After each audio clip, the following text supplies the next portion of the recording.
Assalamualaikum warahmatullahi wabarakatuh. Kita lanjutkan lagi kajian kita. Kali ini berjudul Falsafah Islamiyah, sebuah pemantapan. Diuraikan oleh Mirza Ghulam Ahmad, diterjemahkan oleh Mulyono. Saudara-saudara, para pemirsa Kereweng Aji Channel yang berbahagia, meskipun serba singkat, saya ulangi lagi, para pemirsa channel Kereweng Aji yang berbahagia, Assalamualaikum warahmatullahi wabarakatuh. Bismillahirrahmanirrahim. Keadaan budi pekerti, meskipun serba singkat, kami telah menguraikan hukum-hukum yang diberikan oleh Quran suci yang berkenaan dengan perbaikan manusia pada tingkat pertama. Sekarang sampailah pada tingkat yang kedua. Sesudah Quran suci memberikan aturan dan petunjuk yang penting untuk pedoman bagi orang beradab, kemudian meningkat mengajarkan budi pekerti. Saya ulangi lagi. Sesudah Quran suci memberikan aturan dan petunjuk yang penting untuk pedoman bagi orang biadab, kemudian meningkat mengajarkan budi pekerti luhur. Akan tetapi mengingat sempitnya waktu, kami tidak bisa menguraikan secara panjang lebar, melainkan hanya memberikan contoh-contoh sebagian sifat budi pekerti itu yang ditekankan oleh Quran suci.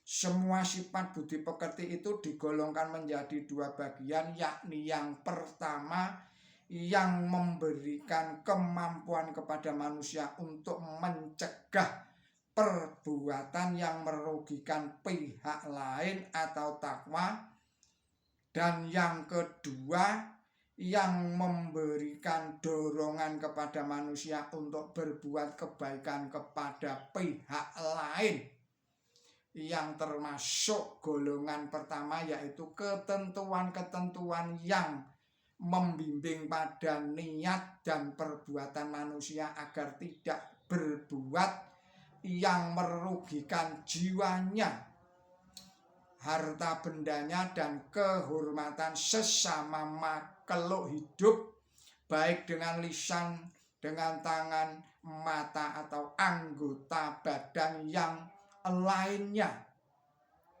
Golongan kedua meliputi semua aturan yang membimbing ke arah niat dan perbuatan kebajikan kepada pihak lain dengan daya kekuatan pemberian Allah Ta'ala, atau menghormati dan menghargai pihak lain, atau mencegah menjatuhkan hukuman kepada orang yang melakukan kesalahan.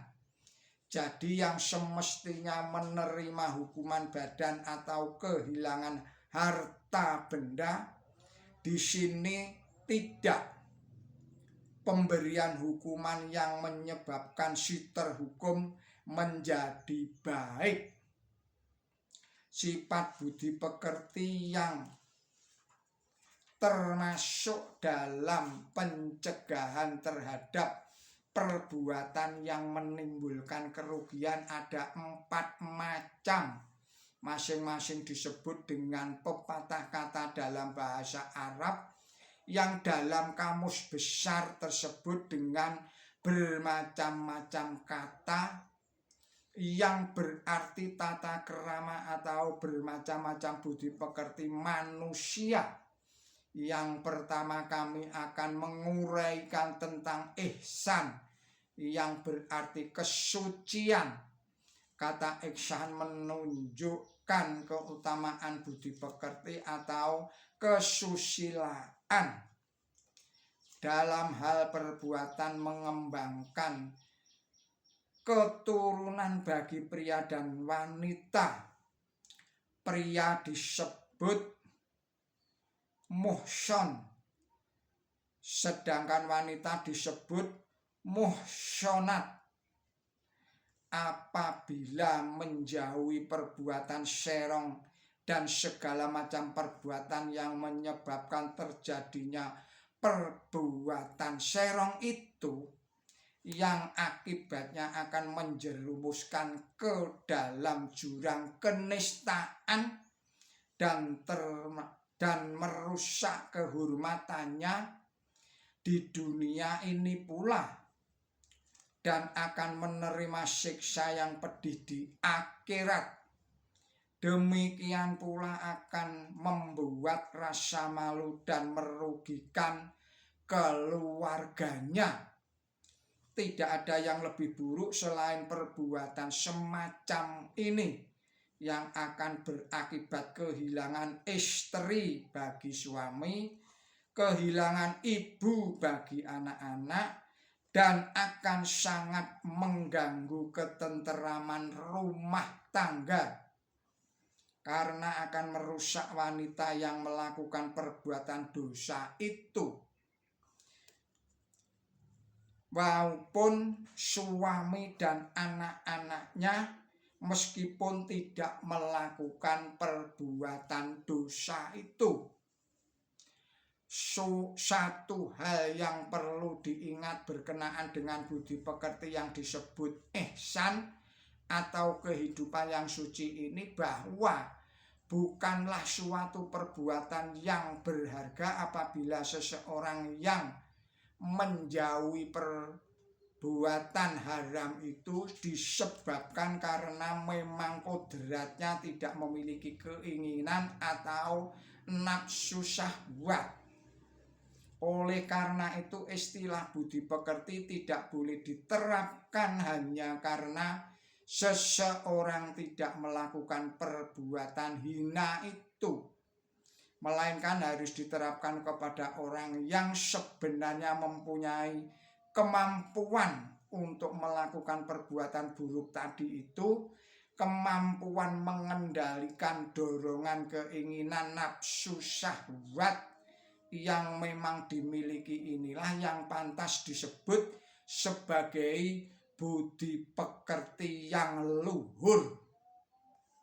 Anak-anak yang belum dewasa, orang yang lemah, orang yang dikebiri, orang yang sudah tua renta, tidak memiliki sifat budi pekerti sebagai kehidupan suci seperti tersebut di atas, meskipun tidak melakukan perbuatan serong.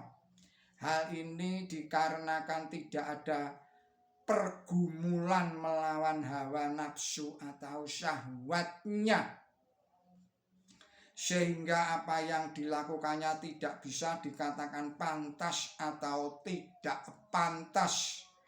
Inilah perbedaan penting antara keadaan kodrati dan budi pekerti. Seperti yang telah kami kemukakan di depan tadi itu, pada keadaan kodrat tidak ada pengaruh atau pergulatan antara dua keinginan yang bertolak belakang. Sedangkan dalam sifat budi pekerti, pertarungan antara keinginan buruk dan keinginan baik yang memerlukan kekuatan akal pikiran. Jadi jelaslah dan tidak meragukan lagi bahwa anak-anak yang belum dewasa atau orang tua yang sudah renta tidak boleh dikatakan memiliki budi pekerti yang tinggi ini, meskipun tidak berbeda dengan pria dan wanita yang menjalani kehidupan suci ini. Walaupun dikatakan sebagai kehidupan suci, namun kesuciannya hanyalah karena kodratnya memang demikian. Bukan karena usaha kerasnya sendiri. Perintah-perintah yang tersebut di dalam sabda Allah yang maha suci untuk mencapai sifat keutamaan ini adalah sebagai berikut ini. Bismillahirrahmanirrahim. Katakanlah kepada orang mukmin pria agar mencegah pandangan mereka atau menunduk dan mengekang nafsu birahinya. Demikian itu lebih suci bagi mereka. Dan perintahkan kepada orang-orang mukmin wanita agar mencegah pandangan mereka atau menunduk dan mengekang hawa nafsu birahi, dan jangan mempertontonkan keindahan tubuhnya kecuali sebagian yang kelihatan, dan agar menutup badan dengan tutup atau pakaian atau tutup kepala atau leher atau dada, dan jangan menggerak-gerakkan kakinya untuk memperlihatkan keindahan tubuhnya yang samar. Dan bertobatlah kepada Allah semuanya, hai orang-orang mukmin, agar kamu sekalian beruntung. Demikianlah risalah ini. Kita cukupkan sekian dulu, kita sambung lagi pada video-video yang berikutnya. Mohon maaf atas segala kesalahan dan kealpaan saya di dalam menyampaikan risalah ini. Billahi taufik wal hidayah. Ihdinas siratal mustaqim. Wassalamualaikum warahmatullahi wabarakatuh.